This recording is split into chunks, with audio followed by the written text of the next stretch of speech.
So what I was talking about the relation between comparative literature and translation studies.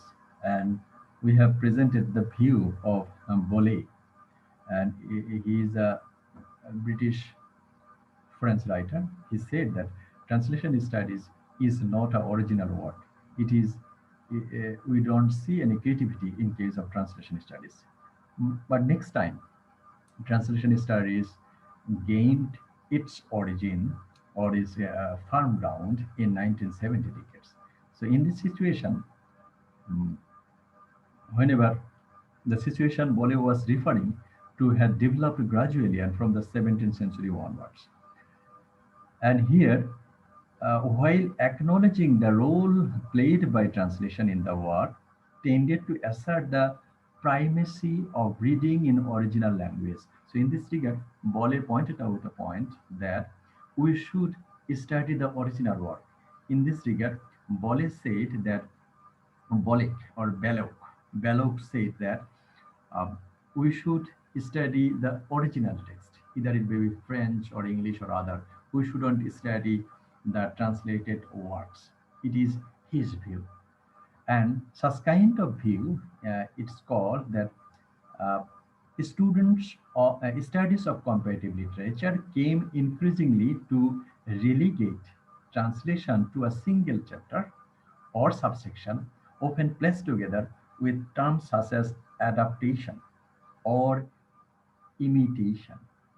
So, uh, all implicitly suggesting text of a more derivative and secondary nature. So adaptation and imitation. So translation is a one kind of adaptation, and it is a one kind of imitation as well. And for this reason, we it is not original. It is a derivative work, and it is the secondary nature of literary work that was suggested by Bellow, the British French writer. However, there are another term apart from this adaptation and imitation, another way of judging translation studies that came into discussion, that is the binary comparative studies, and stood firmly against the idea of translation. Binary opposition, that means we should place two text or two literature or two um, literary texts together and then we will be comparing. A good comparatist, according to the binary model, would read original text in the original languages an infinitely superior form of reading than any which involved translation. So, in case of binary comparative studies, we have translated work and we have original work. So, always binary comparative studies suggest to study the original text. Apart from this, we see another one, North American model, based on notions of universal values in literary text, simply ignored the questions of translation altogether. So, North American model, they also ignored translated work. This is their view. And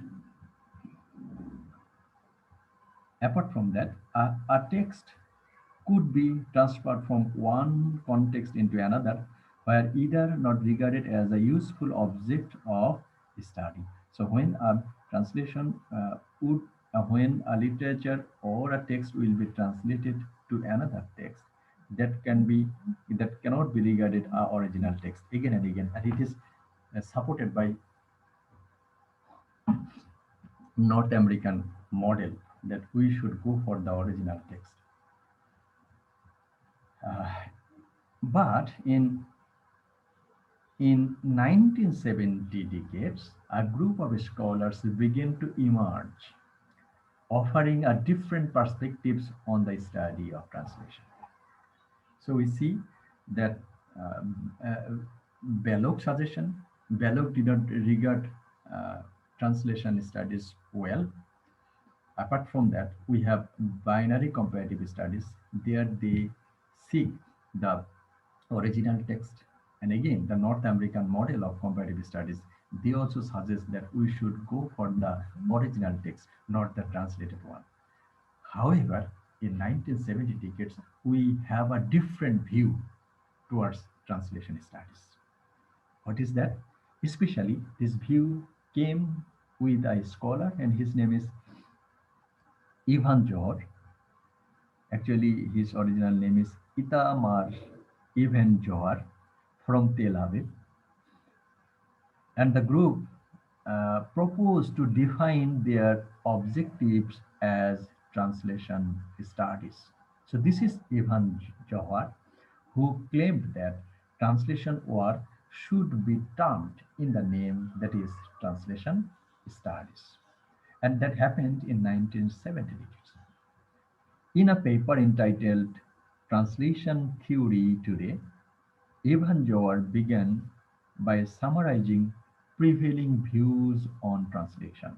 So Ivan Jower has um, uh, has summarized the negative views or the positive views of translation studies, and he summarizing the views, especially the negative views on translation studies. He put some hypotheses about translation studies. And after the publication of this Ivan Johor's doctoral thesis, translation studies become an important um, genre of literary work. In his work, that means Ivan Johor's work, actually we see that he is Ivan Johor. We see two kinds of spelling of this person. Itamar Ivan Johor. This is named. This spelling is suggested by Wikipedia. Ivan Johor. However, we see another Evan Ivan Johor.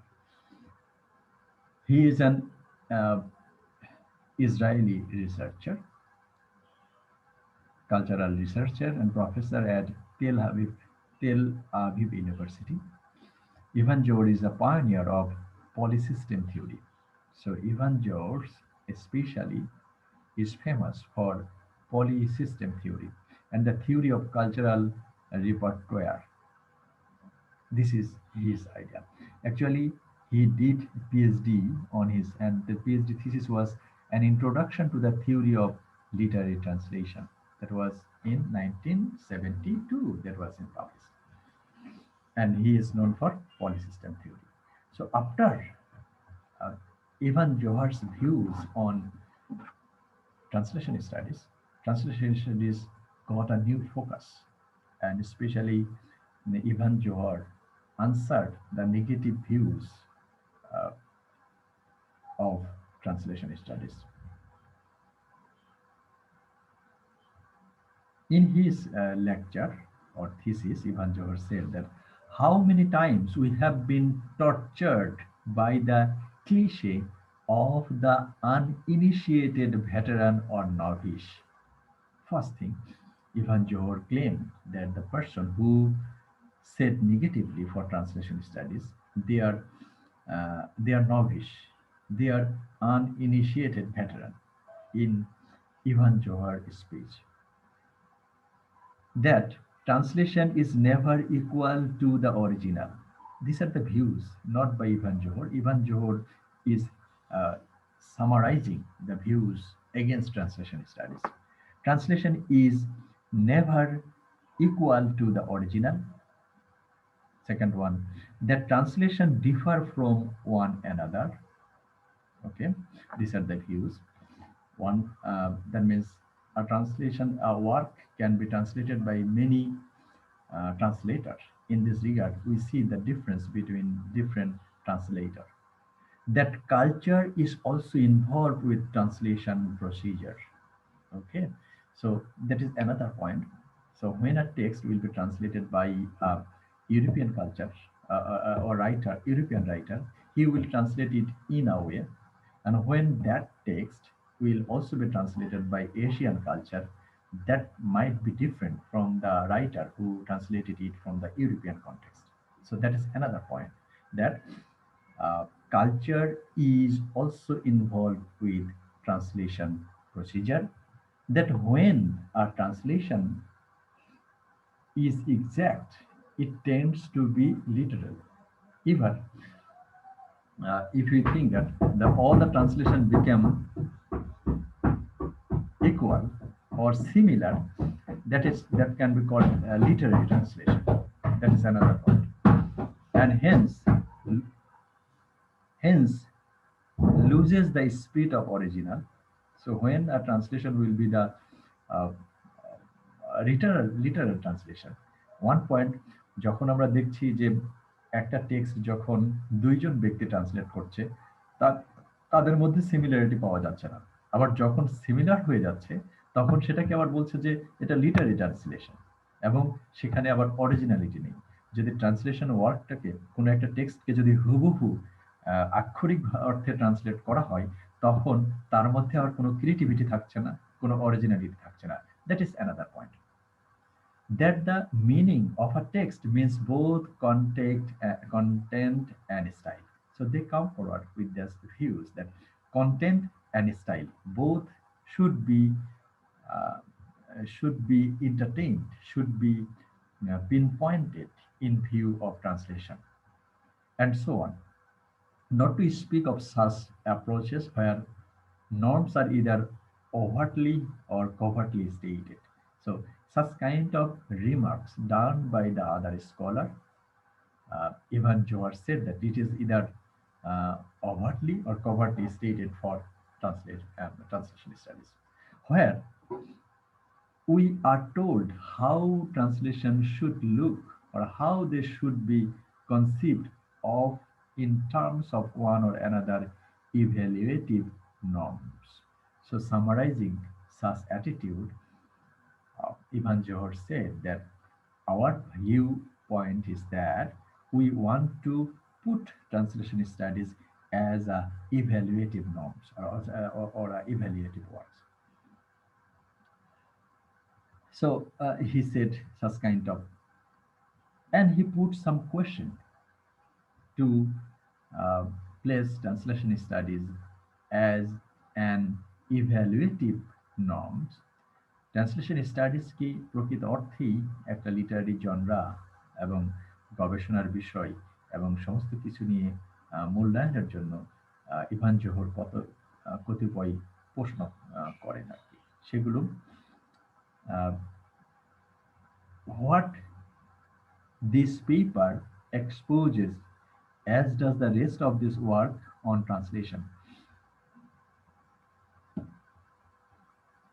What this paper exposes, as does the rest of this work on translation, is the prevalence regard to translation in an age when Borges has suggested that the concept of definitive text belongs only to religion or fatigue, or post-structuralist critics have shown the fallacy of believing in a single definitive reading. Discourse on translation went on talking about the originals and accuracy, continued to make use of terminology of negativity. Translation, it is suggested, betrays. So many of the critics, they said that the translation betrays, uh, reduces, diminishes, reduces, loses parts of the original translation is derivative. So all are the negative remarks for translation studies. And it is also, many said that it is a derivative, not original. It is mechanical, secondary. Poetry, again, another point. Poetry is lost in translation. Okay, and certain writers are untranslatable. যখন কোনো কবিতাকে translate করা হয় তখন অনেক scholar মন্তব্য করেন যে actually poetry is lost in translation, and also many poems are untranslatable. কিছু কিছু কবিতা ট্রান্সলেটই করা যায় না, এটাই হচ্ছে তাদের view. The notion of the translation as a betrayal of the original is particularly prevalent, and Laurie Chamberlain, one of the growing number of feminist translator scholars, draws attention to the sexualization of the terminology, pointing out that it appears. So here, another Laurie Chamberlain, he come up with an idea that is focusing the negative views on translation.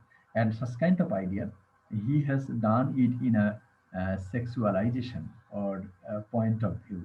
Let's see what he said. Perhaps most, it is very interesting. He said that perhaps the most familiarity in the tag less believe infidels like women that ages goes, translation should be either beautiful or faithful. In every society, we have some negative views for women. Laurie Chamberlain said that translation studies got such kind of negative views. What is that? That means in a society, women are women should be either beautiful or faithful. What does it mean? It means that if a woman becomes beautiful, he will not be faithful. And contradictory, if a woman becomes faithful, she will not be beautiful. In the same way, translation, the views on translation is like that. In fact, that the word traduction is the feminine one, thus making less works in Fides impossible. This tag owes its longevity. Again, such kind of faithfulness, such kind of claim or the tag towards translation studies is they also said that uh, naturally the translation work will not have longevity. It was coined in the 17th century to more than phonetic similarity. What gives is the appearance of the truth, and it has captured a cultural complicity between the issues of fidelity, the translation, and the marriage. Okay, so he has compared that uh, women are either beautiful or faithful. So translation activities is claimed just like a marriage, according to Laurie Chamberlain. He said that we have a marriage system, and naturally, such kind of activities, the translation activities, can be claimed as the marriage system. Let's see. Less belie infidence. Fidelity is defined as an implicit contact between translation. So translation as women and original as husband, father, or author. Okay. So original author can be compared with the original text, and translated work can be compared with the wife or women. So the negative views towards translation studies. However, the infamous double standard operates here as it might have an traditional marriage, the unfaithful. So in case of traditional marriage, such kind of views we see in our society or in every society. The unfaithful wife or translation is publicly tried for crimes the husband or original is by law incapable of committing. This contact, in short, make it possible for the original to the guilty of infidelity. So such kind of things naturally happens regarding translation work. That means the infidelity that would not be the original. Such an attitude is betrays real anxiety about the problems of paternity and translation. And it mimics the patrilineal kinship system where paternity nor maternity legitimize on offspring. So Laurie Chamberlain has analyzed translation studies in a way that we view women in every society. So we view women in society in a um, not original or not a, not uh, in the standard social standard of human being. Rather, we see women in a below standard. In the same way, Laurie Morrison and Laurie Chamberlain said that the scholar view translation in a negative uh, attitude, see translation work negatively.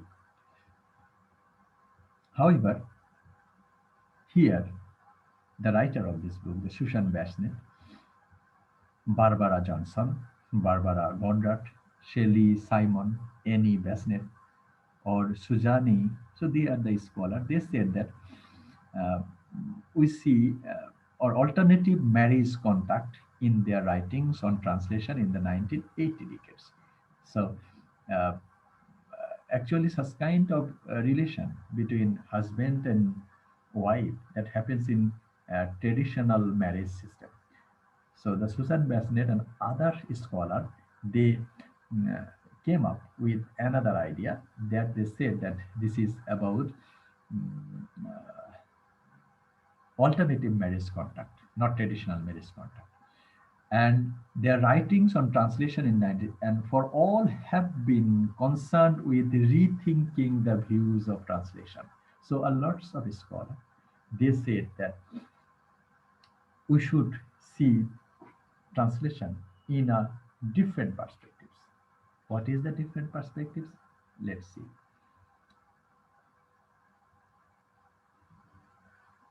That sets the original in a higher position than the text created for a new target audience.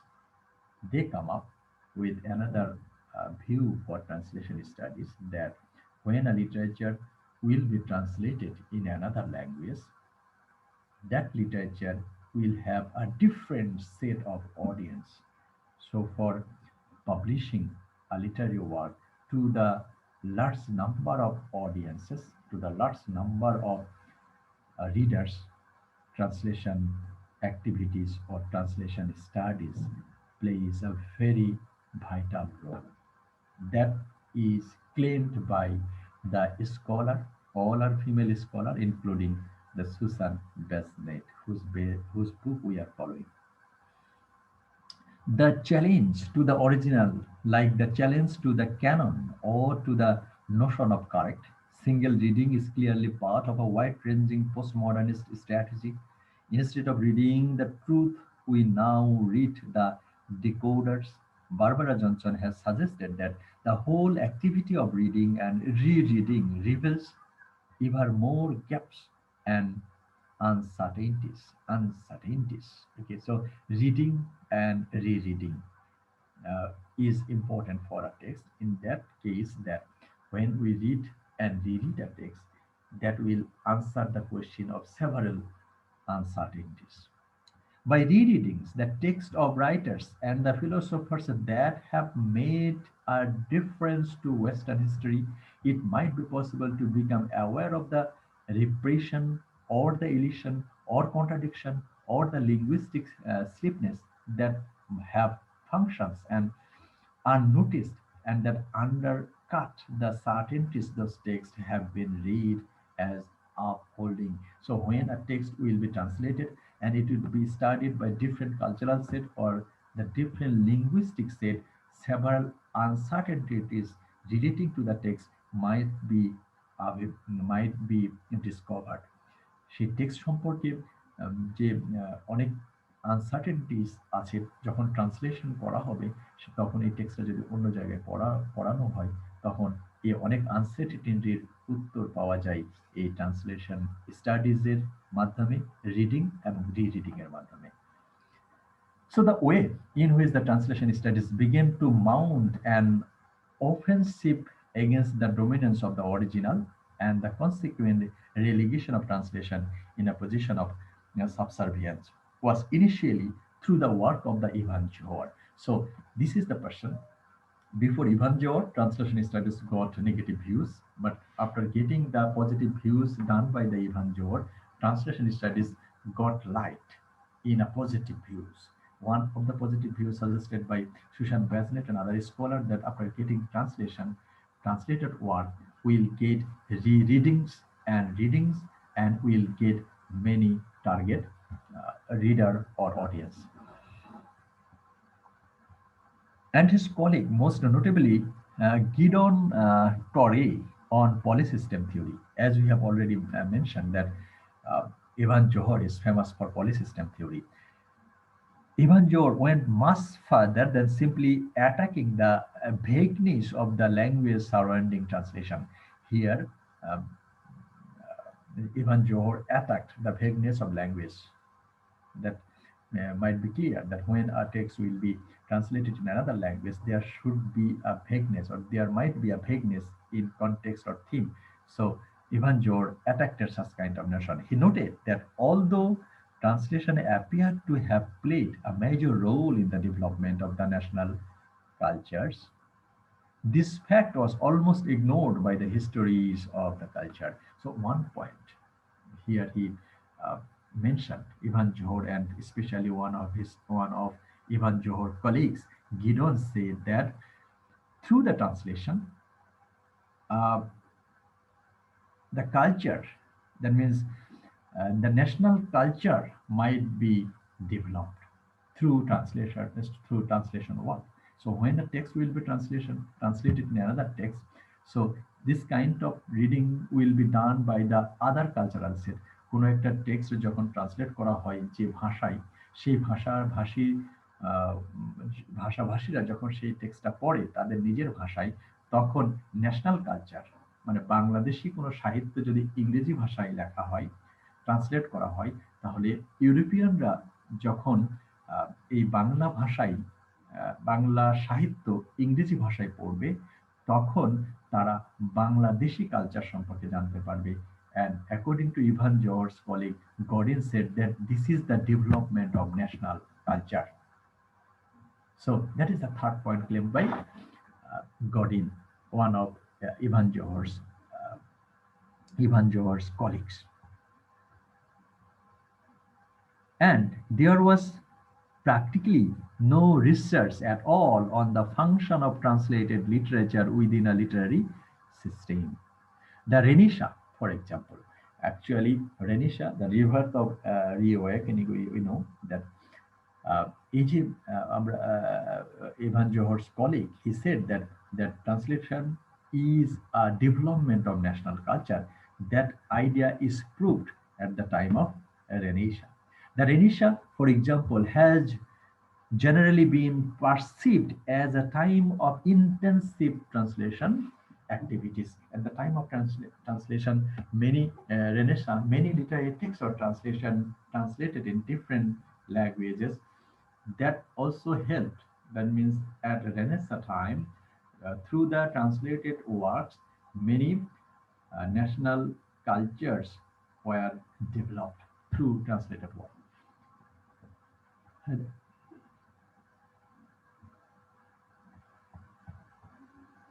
The radical implication of Ivan Johor's polysystem approach to translation were immediately clear.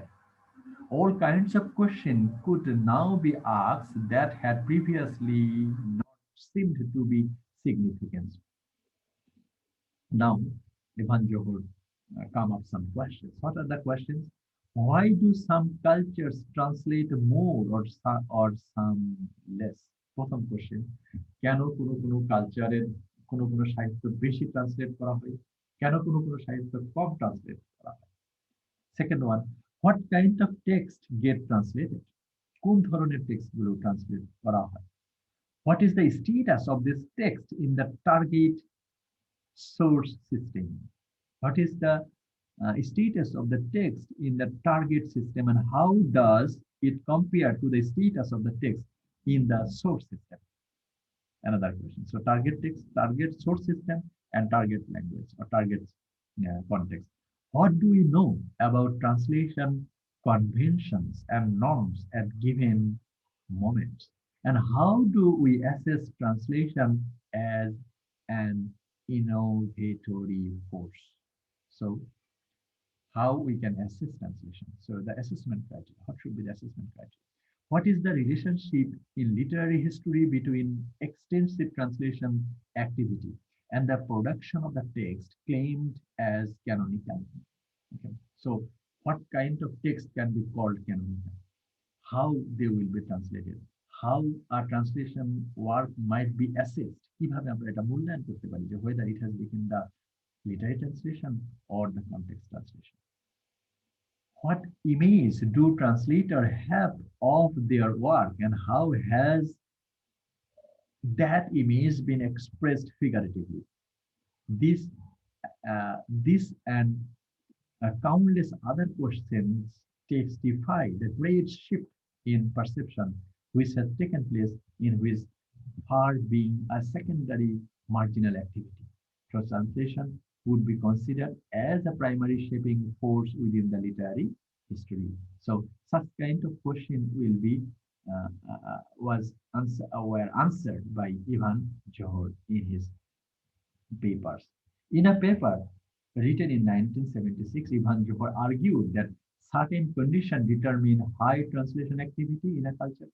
যে প্রথম প্রশ্নটা করেছিলেন প্রথমের দিকে যে কোন text বেশি translate হয় কোন টেক্সট কম ট্রান্সলেশন হয় সেটাই উনি উত্তর দিয়েছেন high translation activity in a culture he identifies three major cases when a literature is in an early stage of development, when a literature perceives itself to be peripheral or weak or both, when there are turning points of or crisis of literary vacuum, যখন একটা কারণ হতে পারে যখন কোনো literature develop করার প্রয়োজন পড়ে কোনো সাহিত্যিক আঙ্গিকে বা কোনো সাহিত্যকে ডেভেলপ করার কোনো ইস্যু আছে তখন সেই টেক্সট এবং সেই লিটারেচার বেশি ট্রান্সলেশন হয় আবার কোনো কোনো কম কেন ট্রান্সলেট হয় যদি সেটাকে মনে করা হয় weak in culture or both আবার কখনো কখনো যখন সাহিত্যিক ভেকুয়াম তৈরি হয় that means we are not getting good literature at hand, and for this reason many good literature, many canonical literature have been translated. So these are the reasons for translation. Subsequent work has taken up to these ideas and the development them further through the specific case studies. So for example, Maria Taimojoki argues that translation played a central role in the great 12th century shift from epic to romance. So one the point when we didn't have much translation, যখন আমরা অনেক বেশি সাহিত্য পাই না original তখন মানুষ ট্রান্সলেশনের দিকে যায় এই ক্ষেত্রে একটা উদাহরণ দিয়েছেন এটা হলো টাইমোজোকি he said that in the 12th century দ্বাদশ শতাব্দীর দিকে যখন লিটারেচার খুব বেশি প্রডিউস হতো না সাহিত্যিক অনেক বেশি লিখতো না তখন there was a massive translation work, not only the epic but also the romance. So epic to romance, all translated works has been published in 12th century. That is pointed out by Taimojoki. Taimosko. Sorry. The 12th century marks one of the most significant transition in Western culture. The shift from epic to romance. The changes is one of the poetics. Of course, it represents the transition from traditional oral hero tale to written, author-innovated literature. The shift involves changes in larger literary elements such as genre and character typologies, as well as the formal changes such as the development of the new meters, rhetorical devices, and the like. The transition is also an ideological one. It involves the turning from the warrior echoes to courtly codes or celebration of romantic love. So Taimojoki suggests that translation played a fundamental part in this shift. So what we see in the uh, 12th century, that translation played a vital role in this period, and points out that elements of Romance can be traced in antecedent translation, and that Romance emerged from a multicultural context. So he comes up with such kind of ventures. By tracing the gradual move towards author work written for named patrons, Timosco showed the significant role played by translation. So he also mentioned. So translation activity is a high when a literature is an early stage of development. So when literature was not much developed at the time, translation activity developed highly. Um, Another cause, we can move a little bit. The Czech revival of the early 19th century offers an example of an emergent national literature that seeks to extend its range of models through the means of translation. The Czech scholar Vladimir Makura has studied the role played by translation in the Czech revival and points to the significance translation as explicit cultural policy. So Makura, for the Czech revival, he said that translation is a good policy for the revival of national culture. That means the for the development of the national culture. Same view done by the previous author. Translation was not seen as a passive or submissive, Makura said, to cultural impulses from abroad. On the contrary, it was viewed as an active, even aggressive act, and uh, appropriation of foreign cultural values. So Makura suggests a kind of views. Makura goes on to suggest that appropriative function was much importance to the Czech revival, and its conditioned the choice of text selected from translation. He uh, reinterprets the case of Jackman's translation of Paradise Lost. So in this regard, so Makura claimed that translation is very important for the upheaval of national culture or the national revolution that we see in the Czech revival. And uh, and uh, and this is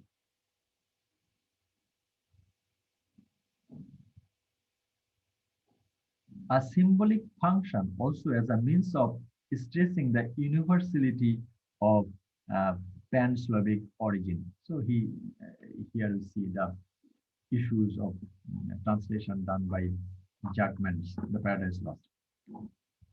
This kind of scholarship, which often involves radical revision of cultural and literary history, has been made possible by advanced research in translation studies and by the polysystem theory in particular. In a valuable essay published in 1985, the Belgian scholar Jos Lambert and Rick van Krop endeavored to summarize the publishing offered by this approach.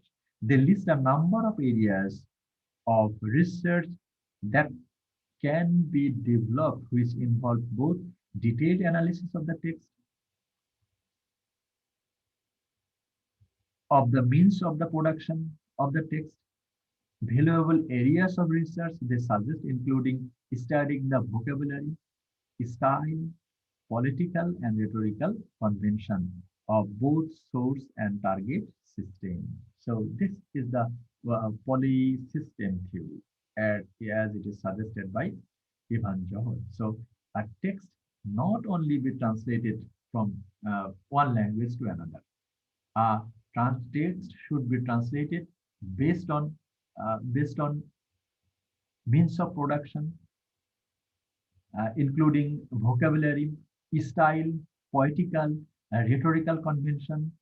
Every many phenomena should be judged or uh, should be researched in case of translation studies. And such kind of system of translation studies, as claimed by Ivan Johor, that is the polysystem theory. Translation theory and criticism in particular, literature at particular times studying the emergence of groups or schools of translator and the significance of such stressing the role of translation in the development of literary system. So, having such kind of idea on translation studies, the literature will be developed. The literature uh, of a country or a region or a national settings will be developed. The main advantage of the scheme is that it enables us to bypass a number of deep-rooted traditional ideas concerning translation fidelity. So ট্রান্সলেশনের ক্ষেত্রে আমাদের আস্থার যে সংকটের জায়গাটা এতদিন তৈরি হয়েছিল, সেই ইভান জোহর, ভ্যান গক, তারা যে পলিসিস্টেমের কথা বললো, এই পলিসিস্টেমের মাধ্যম দিয়ে যখন তা ট্রান্সলেশন করা হবে, that way of translation will answer the many vague questions, many um, question relating to the infidelity of translation was answered.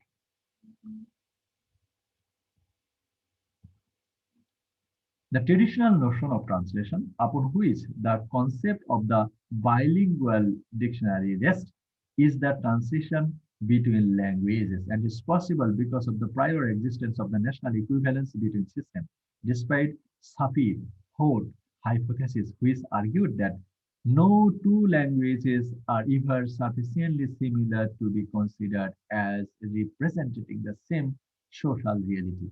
The worlds in which different societies live are distinct worlds, not merely the same world with the different levels attached. So, no linguistic translation, one language to another language. Such translation should be done more. Generation of translation have wanted to believe in equivalence and have sought to define in a term that is the sameness, sometimes arguing that that sameness could be interpreted in different ways and was open to negotiation, but nevertheless was possible, and the obvious problem with the theory of equivalence as sameness, as it denies the existence of hierarchical relation between source and target text. And the culture and assumes the translation takes place on a particular axis between the identically placed system. Polysystem theory, on the on the contrary, argues that systems are never identically positioned and that notions of the superiority or inferiority of a text or of a literary systems are always in play.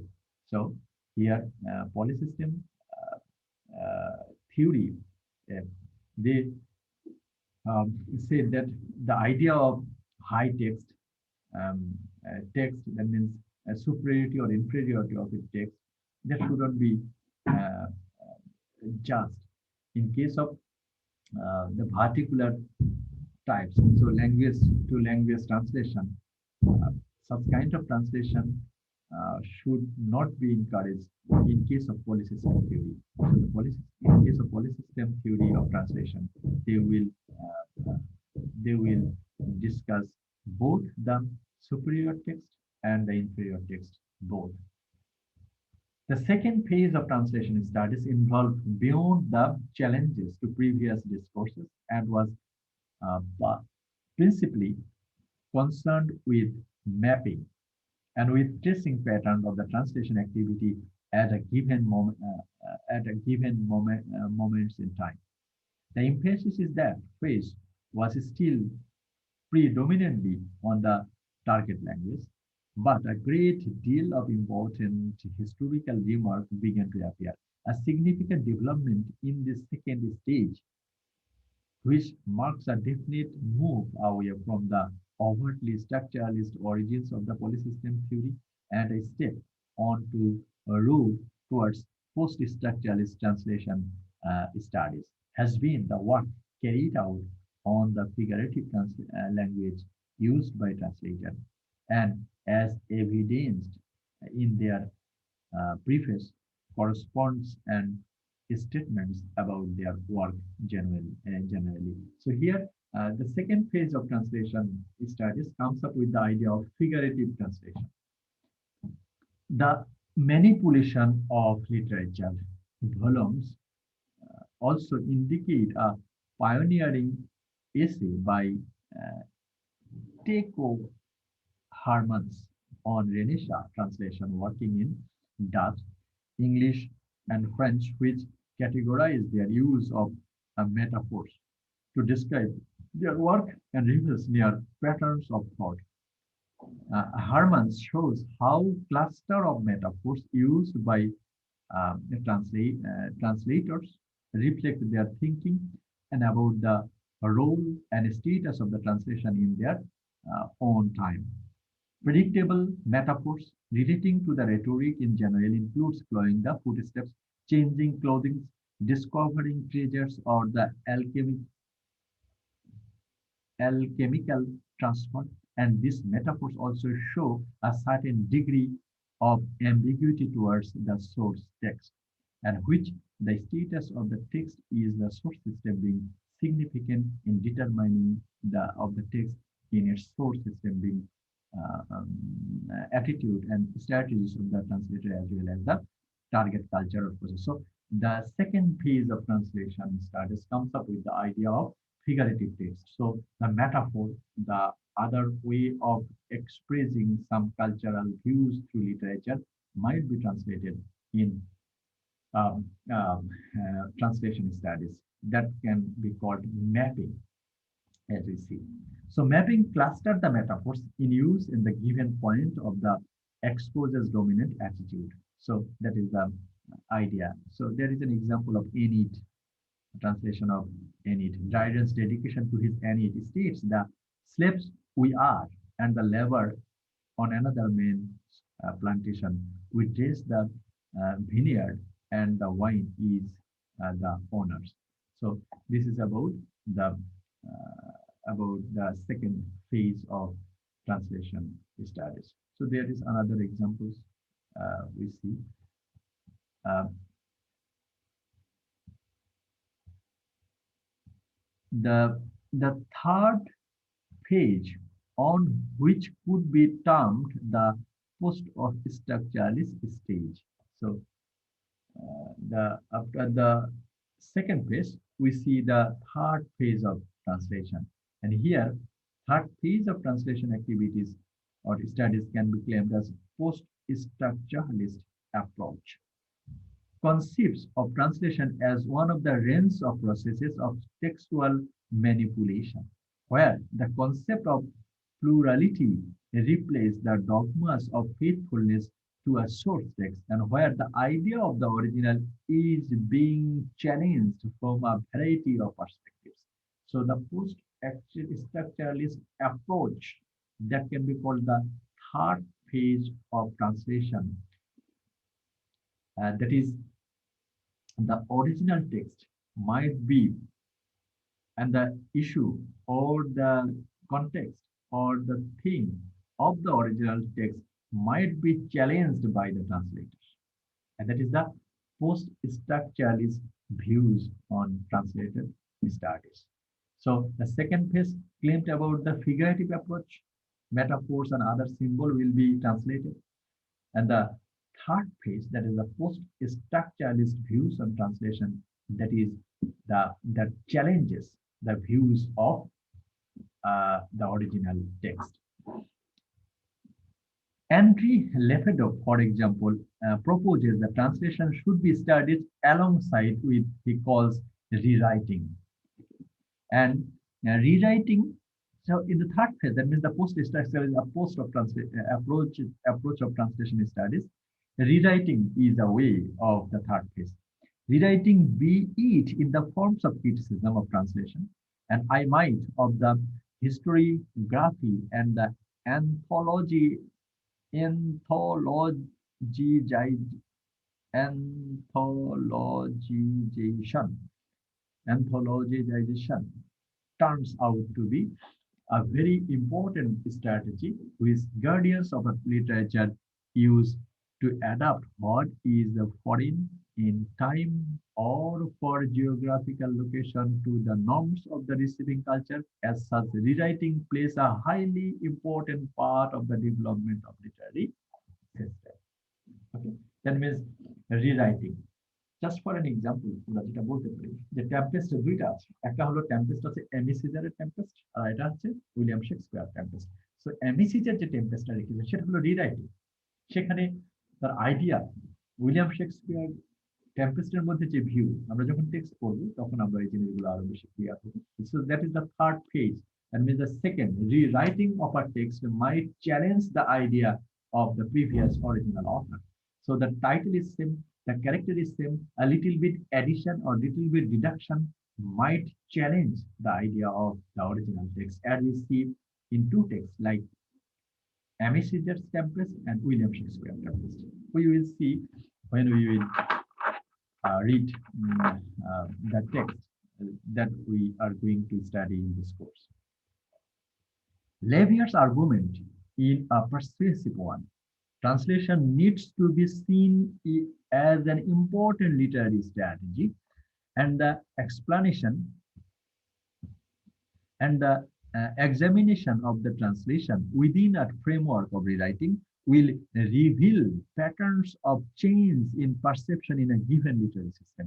He also draws attention to the importance of the role of historiography and anthologies, another growth area of the research in translation studies.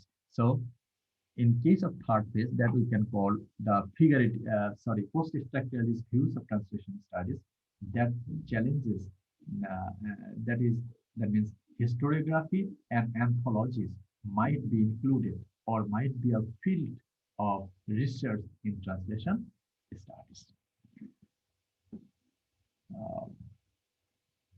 15 years later, Basnet and Leforben restate the goal now in the light of the huge development in the intervening periods, with the development of translation studies as a discipline in its own right, with a methodology that draws on the comparative and the cultural history.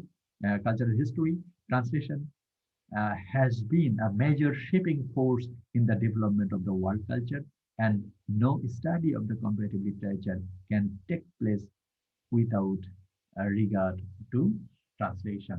So these are the views of translation studies. So if I recap this class, that is translation studies from the very beginning of its journey, translation studies didn't gain much attention, didn't gain much attention. Especially, there were many negative views on translation. First, from the very beginning, Bellow, he says that the translation is not an original kind of literary work. So it is a derivative, not original kind of text. And such kind of negative views was exaggerated, and translation studies was in decline. But such kind of declined attitude towards translation studies got revival with the approach done by Ibn Johar.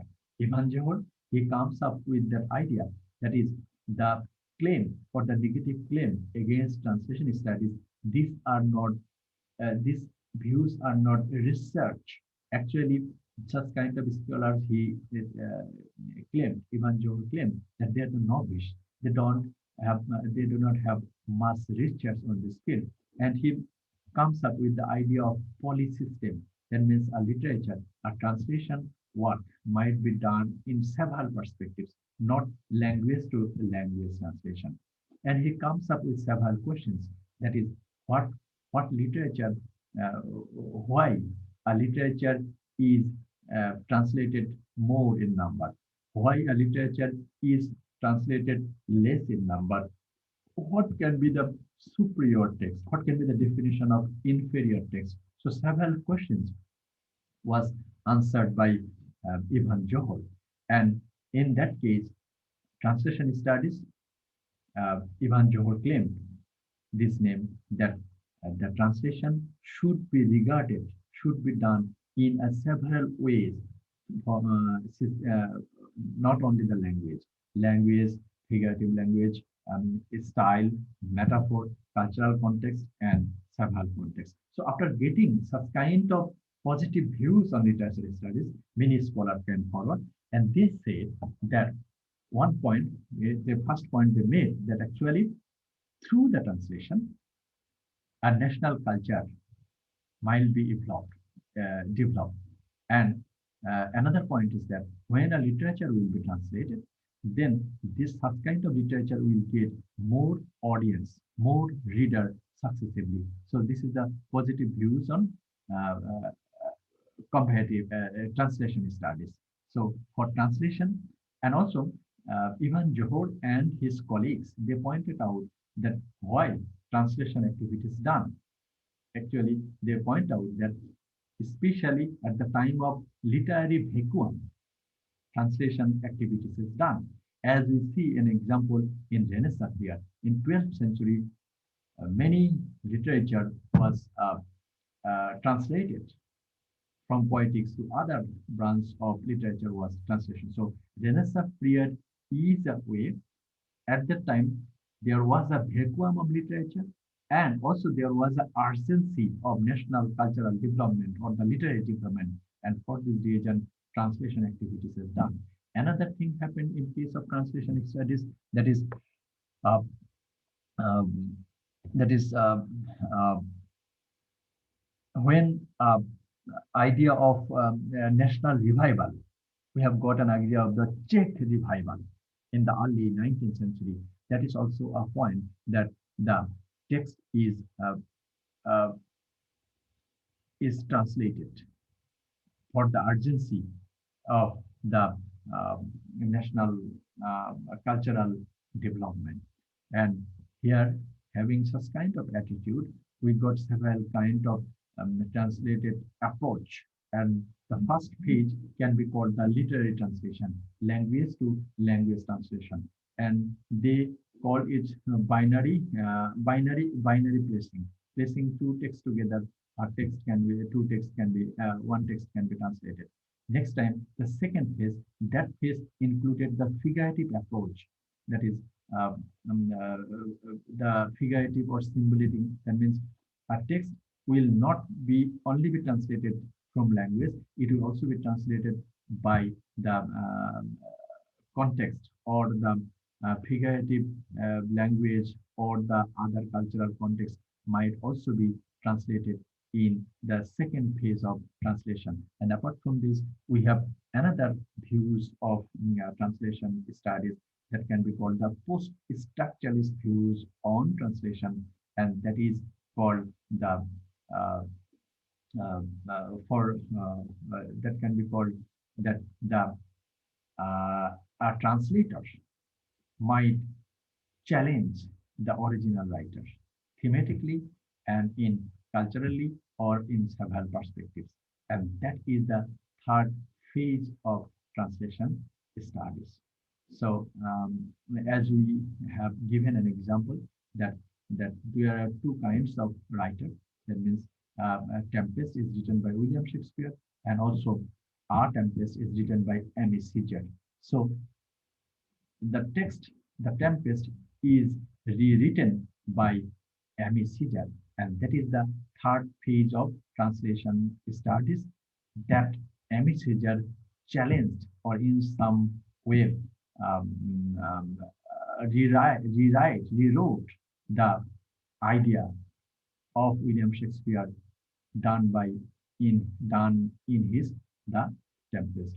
So with the notes, we can conclude this today's class. So thank you very much for attending the class. So if you have, we have 5 minutes in our hands. So if you have any question, we can